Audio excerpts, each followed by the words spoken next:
ایک مرتبہ ایک بہت ہی گناہگار اپنے زمانے کا مانا ہوا فاسق و فاجر شخص ایک جنگل کے قریب سے گزر رہا تھا کہ اس نے ایک آدمی کو دیکھا جو اپنے سامنے زمین میں ایک سوکھی ٹہنی دبائے بیٹھا تھا اور اللہ کی عبادت کر رہا تھا۔ اس گناہگار آدمی نے پوچھا، تم کیا کر رہے ہو؟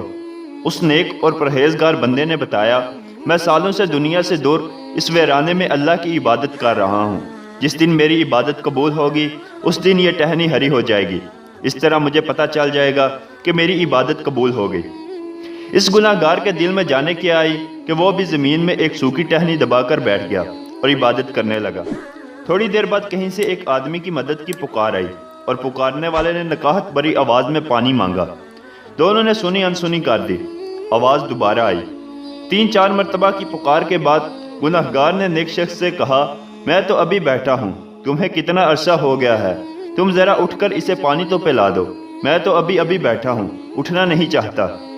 اس نیک بندے نے گناہگار کو ڈانٹ کر کہا، میری عبادت میں خلل نہ ڈالو، میری ارتکاز ٹوٹ جاتی ہے۔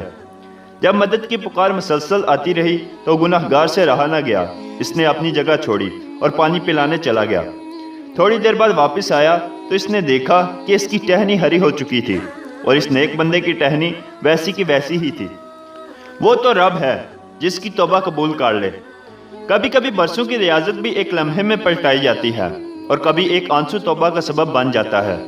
سبق: اگر رب کے قریب ہونا چاہتے ہو تو عبادت سے زیادہ نیکیاں کرنا سیکھو۔ جی فرینڈز، اگر آپ کو یہ ویڈیو اچھی لگی ہے تو ویڈیو کو لائک کر دیں، اور اگر آپ چینل پر پہلی بار ہیں تو چینل کو ضرور سبسکرائب کر دیں۔ ملتے ہیں آپ سے ایک اگلی ویڈیو میں، تب تک کے لیے خدا حافظ۔